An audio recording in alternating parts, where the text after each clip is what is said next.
Broadcasting from Oklahoma, the tornado capital of the world, home of the Oklahoma City Thunder and the University of Oklahoma Sooners. This is the Curated Experience Show, a weekly podcast about the customer experience with viewpoints you will not hear anywhere else. And now your host, author, and customer experience expert, Amos Tanuma. Welcome to the Curated Experience. I am your host, Amos Tanuma. And Bob Furness is on. Bob, are you still with me? Talking to you again, sir. How are you? I'm doing well. I hope you're staying safe and doing well yourself. Dealing with the COVID, So somebody asked me earlier today how I was doing, and I said, you know what? Compared to people that are doing 14 hours in an ER, I have no complaints whatsoever. So, amen to that. Those people are heroes without capes. No question. No question. So Bob, I have today's show. I want to talk about getting buy-in from this question. Specifically talks about the CFO.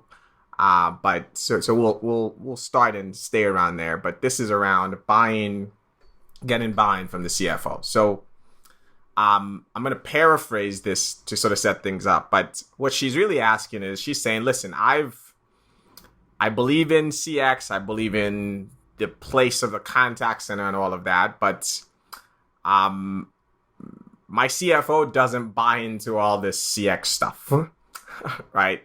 And she's asking, why? Like, why can't I get my very smart, and she says he's a very smart guy. Like, why doesn't he buy it? So I never come at you with the simple ones. I was going to say, if again, you've asked a question that if I knew the answer, I could make a lot of money as a consultant. But you do make a lot of money as a consultant. That is true. Way too much. Way too much. So where do we start? I mean, Well, first of all, let's break down and see if we can rationalize what she's talking about when she says the CX stuff. Right. What is customer service? What is CX? What are you trying to get? Right. So I don't think we have trouble as organizations getting approval for technology that we need. Although I could believe that that somebody could have trouble getting approval for cloud telephony if they already have an Avaya switch, or for adding channels if they already have telephony channel and their customers aren't complaining. So we could be talking about that. So that's one area of customer service stuff that we could talk about. And then secondarily, the CX stuff, the customer experience stuff, tends to be a little bit more soft, right? In that we're talking about, is the customer not just is the customer satisfied, but did they have a good experience? Right. So that is a different way. You've got to educate on why that is important versus educate on why the technology is important, right? Yeah. No. Yeah. And this is, this is what I would say to you, Margaret. I hope you don't mind me. I didn't say your last name. Is we got to communicate in the language. Somewhere there's a CFO who is just listening to this, who has a friend, who has a person that works for them named Margaret, and Margaret had nothing to do with asking that question. And when she comes in the morning, things are not going to look well, and she's going to have no idea why that John, the CFO, is unhappy with Margaret, the customer service leader. Anyway, well, sorry. I have to say, she did say you are very smart, but okay. so she said you're very smart, but I think you got to communicate in the language of your audience, which is, what does your CFO care about, right? Like, and so they generally don't care about CS or CX or anything in it of themselves, right? They tend to care about it in the context of, will this save the company money or will this help the company make more money? So if I'm to oversimplify this, and by the way, you are not alone. Bob and I hear this all of the time, especially from the CS and the contact center folks. That, you know, they go in asking for budget to do X, Y, and Z, and they leave with a budget cut, right? Like so. I think it's because we've not communicated it in terms that they understand and that they value and can prioritize. So I may be oversimplifying it, but Bob, that's kind of where I sort of come in on this, is that they sort of look at this and just don't buy or not convinced that this then helps the company make more money, or helps the company save more money. And they say no, right? Like, not maybe oversimplifying it, but that might be what's at the end of it. Well, first of all, let me also say that I think that CFOs and CIOs understand the value of customer experience more than they did 10 years ago. So if there's any hope, you know, every CFO and every CIO, not every one of them don't see the value. So you've Right. got a particular situation where somebody just hasn't explored the financial implications of it. The first thing I would do is what you said, which is, let's see whether we can get honest about this and see whether we can educate. Customer experience tends to be a soft metric in that it's about the customer's journey. So your CFO is probably not going to buy into customer journey mapping as a solution to saving money. Right. So what we have to do is break down what the end results are. So if I think, I'll give you an example. So I was running a contact center many years ago, and we had, as a company, we had about a 3.5% to 4% churn rate of customers every single month or every single year. So this was in the cellular business. It's probably much higher than that today, but back then 4% was about where the industry was. And we decided that we could fix that. We could make that better if we focused on it. And so we didn't do journey mapping because that wasn't a thing back then.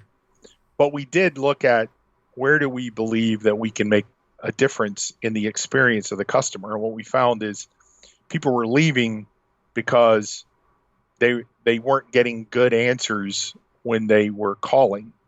And so when they got to the point of leaving, we were just going, okay, thank you very much. Have a nice day. Right. Goodbye. So we created a team that was focused on nothing but churn. And now that's sort of become the typical, if I call in to cancel my cable bill, I go to the cancellation team and they try to save me before they let me go. Back then, this was pretty radical stuff. But what we did is we figured out, what could we tie it to in order to pay for it, because we were adding a new set of team. And what we figured out is, if we could move the churn rate by just 0.5%, we could save the company I think, if I remember correctly, back then it was like $6 million a year if we could move that churn rate by 0.5%. Wow. So that was our goal. That's what we did. From then on, when I would talk about opportunities with the people that held the purse strings, it was an easier sell, because we were able to show true reduction in churn rate. So what you want to do around CX is figure out, what is you still want to do the work. You may still have to do some journey mapping and some understanding of your customers. But why do your customers leave is a good point. Or what makes your customers unhappy? You probably know those answers. You probably know that there's some particular things that are making customers unhappy. So if you change those things, can you reduce the amount of churn of your customer base? If you change your customer experience, how do you tie that to financial increase or decrease? So is it buying another product? Right. Is it buying a follow-on product? But that's going to take some work on your part, Margaret, to understand what the costs are associated with the loss, or what the advantages are associated with keeping a customer for 6 more months, adding another product, because customer experience at its end game is about making your customers happier. And I don't know if that's the official Right. definition of customer experience, but it has to do with making my customers, their experience better, which obviously makes them happier. But I do that in order to either keep the customer or extend the customer or hold on to the customer, right? So what is the monetary value that brings to your organization? I don't know what kind of organization you have, but if I'm in the cable business, it means I'm going to keep this customer for 6 more months. If I'm in the retail business, it means they're going to buy more things. If I'm in the e-commerce world, it means they're going to stay on my site, or they're going to buy the next item. Right. So you may need some help from the CFO. So let's explore that for a moment. What if I go to the CFO and I say, have you been to the CFO to ask, what are the metrics that are changeable for us to make more money as a company? Yeah. Because ask her, where can we make a difference in order to make the company more money? Is it a longer, and then backtrack into that of how you affect that, right? But maybe the challenge is to the CFO, not, hey, I want to spend $500,000 for this item, but hey, tell me how I can help the company save $500,000, because I've got somewhere else I can do that. If you'll tell me how to do it, and I do it, will you let me buy this? And that is, where you're going is where I was going next, which is this idea that there are things we just do today as an industry that needs to change because it's not working, right? We just assume that everyone in the company is focused on the customer service or the overall customer experience day in and day out. They should. But that's just not how it is. We're specialized to the point that people are focused on all of their individual things, and you're the person with customer in their title that has to be the quote unquote voice of the customer in the room. And so when we keep going around saying we need to do this thing because customers want it and it'll make customers happier, and then we are surprised that we can't get the C-suite or the CFO on board. But what you just said is why? Because, of course, they're going, yeah, but everyone knocks on the CFO's door, their team, and says, we want to buy X, Y, and Z because, it'll make whatever better. And so we have to get good at tying whatever that project, whatever that purchase, whatever that thing is, whatever the things you're needing funding for related to CX, and tie them to top and bottom line metrics in a hard, non-squishy way. And I don't pretend to say that what I am describing is easy. It is hard work. And I also don't pretend to say that it is fair, because you're going to say to me that there are plenty of groups within your company, I'm looking at you, marketing, who comes in. I'm looking at those sales trips that we used to have. Right. Hey, everyone shows up and says, I want to spend X, Y, and Z. And they are not put through the ringer that you may feel like you are. Well, I hope that changes one day, but the bottom line is this is the profession we have chosen, right? And for better or for worse, we just tend to get scrutinized, right? It's a grind to get. I mean, look, Bob, I remember when it was a grind to spend like, I don't know, $20 a head for my reps for employee activity or whatever it used to be called back in the day, right? Just to buy. And like I would go to the budget meetings and the CFO would go, can we cut that? And I'll go, no, right?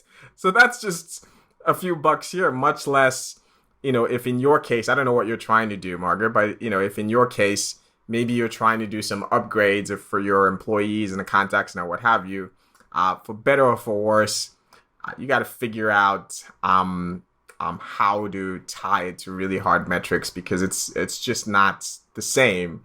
Your group is just not looked the same way as, say, maybe sales and marketing. Yeah. Again, it's one of those situations with the CFO. This is that story we talked about the other week. Is we now have a seat at the table in customer service and customer experience that we've never had before. And COVID has given us even a closer seat to the front of the table, because you want to talk about the importance of a contact center. Be a retail company that had 1,000 people a day visiting the store to having 0 a day, and all 1,000 of them want to call a contact center and buy something.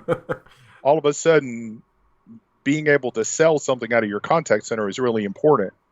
But where I was going with that is, you also have to buy some political capital with the CFO. Yep. Before you go ask for something. So spend some time understanding what he or she is important to them. Where are they focused on? Are they focused on cutting cost out of the distribution channel? And if they are, then find ways to make CX about cutting cost out of the distribution channel.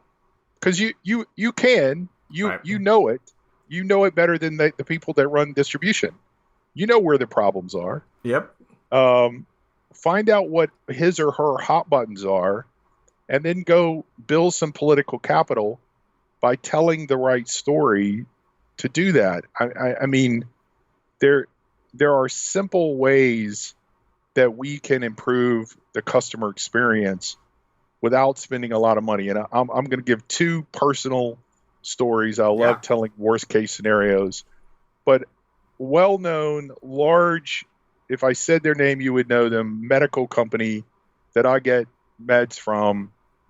This past week, I've been trying to figure out the process of how do I pay for something. The IVRs that I've been in have revalidated for me that we as a contact center space industry are horrible.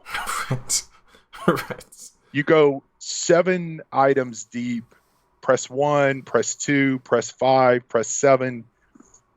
It is awful. It is awful that there are calls on hold. I'm on hold for 4 minutes, and I've heard the same commercial voiceover. Thank you for calling. Please hold for the next available. I've heard it 12 times in 4 minutes. Wasn't necessary. The other example is the text that I got from a very large company that if I said their name, you would know who they are. They have 2 T's and an A in their name, who texted me to ask me about my experience, which was not good. And so I gave them a 1, a 1, a 1, and a 1. And they asked me in the last question in my text, can you give us more information about your problem? And I sit there and tapped out my problem. The next text I got was, thank you very much. Haven't heard from them. And you're not going to. Emails, and I'm not going to. Right. Because you really don't care. All you wanted to know was what my number was. Right. So I don't know that we're we're answering Margaret's questions. And by the way, Margaret's going into witness protection starting tomorrow, and no one will ever give you their real name again when they ask questions. Because, I out them on. The point, the whole answer here is focus on the things that you control, to buy capital to buy the things that you need. And yes, do you need to know what your journey maps are? Absolutely. Right. And do you need to pay somebody like me or Amos to come in and help you with your customer experience and to map your journeys and to understand where your pain points are and the validation? Those kind of opportunities for Round CX help change an organization. The question is, how do I change what I'm doing in my contact center in order to buy capital to change more things? You're so right, because at times we can overcomplicate it, right? There is a financial institution who is kind of in the same place, and once she understood the makeup of their C-suite, she did one very simple thing. And she went in and asked them for time and not money, and said, will you guys spend an hour, I don't know what the frequency of, in the contact center? And what she does is during this, I don't know if it's monthly, I don't know what the cadence is, but she sets it up so that they could hear pain, right? Like could you put them in that IVR situation, get it? And that's how she makes her point. So she basically, instead of her asking for it, she puts the words in the customer's mouth, in a manner of speaking. Then the executive, the CFO, goes, are you kidding me? Is this really happening? And she goes, yes, it happens 1,000 times every month. Well, can we solve it? Well, yes, I'm glad you asked. It's here is the deal. So again, there's no one size fits all, and that might sound like a consultant answer, but you really do have to understand, spend the time in knowing your audience, knowing what matters to them, so that you can communicate it to them in their own language. Yeah, and I love these kind of opportunities in your world. So the question my follow-up question is, did we answer your question? And if not, what were you meaning when you said CX and CS stuff? What are you trying to get? What are you trying to buy? Yep. Or what are you trying to get and let's come back and do a follow-up if Absolutely. We didn't answer the question, right? Absolutely. So yeah, and I would reach out to you as well, so that we can have even more details in case we didn't answer it. So Bob, before we go, the one related one I would love your take on is that do you think in general that we have gotten too fluffy, if you will, in this whole space, right? It seems to me as though there was a day when we didn't have a seat at that table, as you said. So we sort of knew the only way we made life better was to prove that it could save money. I mean, I lived those days where I didn't even bother trying to say this was, I showed up knowing that I was looked upon as a cost center. I didn't like it.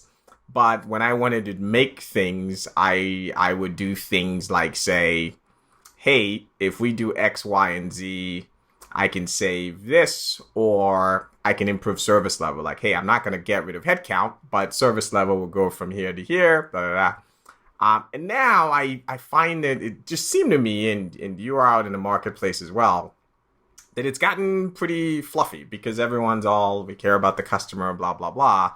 And that we're veering into the more marketing-ish realm of saying, because it'll improve the customer experience, and hope that that's the magic 2 words that gets everything funded. Have you found that we are drifting from being sort of the meat and potatoes team to being more fluffy? So first of all, let's go back in the tape and listen to you say, do we care about customer service stuff and blah, blah, blah. So first of all, I did not say that. Let's make sure that you understand that, because I am proud to be the customer service guy. So let's just make sure of that for those that are listening. Number one. Number two is, yes, we are. And God knows I'm happy about that. Mm. I think we have become more fluffy and less about talk time and average handle time and average hold time. But if you do that in conjunction with seeing positive results in your organization, then that is a good thing. If you can't tie that to a better response, then you can argue that may be a bad thing. And what I mean by that is, if if your talk time is going up and you're selling one more item every four phone calls, right? It could be that your average handle time going up is a good thing, right? So it's not a fluffy thing unless you're just standing around going, well, we think we're increasing sales, right? Well, you should know that. Make it a hard thing. Make it make sense, because we do still live in a contact center world. I think you were the one who said to me a couple of weeks ago, we sent all of our employees home. We didn't care what happened just as long as they were safe. But right. Now we care because their productivity is about a half of what it was. Right. Well, we can provide that. We can allow that for a couple of weeks or a couple of months, maybe even. But eventually we have to get back to, so how do I get them productive again? I may not get them back to where they were, but I've got to get them back to where I can survive. So yes to the hard numbers and not being soft, but yes also to being more positive, than just positive about the soft numbers. More than just making cutting customer cost. experience right. It because and that's a good point. I was doing a roadmap for an organization, and they wanted in their roadmap, in their vision statement, that they wanted to be a world-class call center at the least. It was, I'm paraphrasing, but it was like a world-class call center with the least amount of cost possible. And it truly, I let them work through that as a consultant, and then played it back to them and said, do you believe these two things work together? So you do have to know your marketplace. You do have to know your company. If your organization is about doing it less expensive, then you as a leader have to be able to do it less expensive. But you also can sell into your market. If you have the right numbers, you can sell the positive of doing it better, not doing it cheaper. So we just live in a world where numbers matter, right? And we're the only organization in the company that measures the amount of time that people go to the bathroom. Think about that for a minute. Yeah. Like we know how much time they're on break, right? So we're measuring that. Yeah. So we live in a world that's measured. So you better be able to turn the measurements into dollars, or into positive dollars, or you're going to be forced into turning them into negative dollars. Couldn't have said that better myself. So I'll leave it there. And Margaret, and for everyone who's listening, so I mean, the job of translating this stuff, and I'm quoting here, into something that makes sense to the CFO. It's a lot of work, but to Bob's point, you've got to figure out, how do we turn this into. Just do it one at a time. Yeah. Don't get caught up in the fact that you gotta do everything. Just pick one. Do one at a time. I agree. All right. Well, thank you all for listening. Bob's info will be on the show notes, as well as mine. So feel free to reach out to us, and we will chat with you next week. And until next time, remember, the experience is either random or intentionally curated. I'll talk to you soon. Thanks for listening to The Curated Experience with Amos Tanuma. If you like what you just heard, we hope you'll join the conversation online by visiting us at curatedcx.com or at amastenuma.com. That's curatedcx.com or amastenumah.com. And please invite your friends and colleagues to visit our website or iTunes where they can check this and previous podcasts. This has been a Bien LLC production. Check us next time for another edition of The Curated Experience.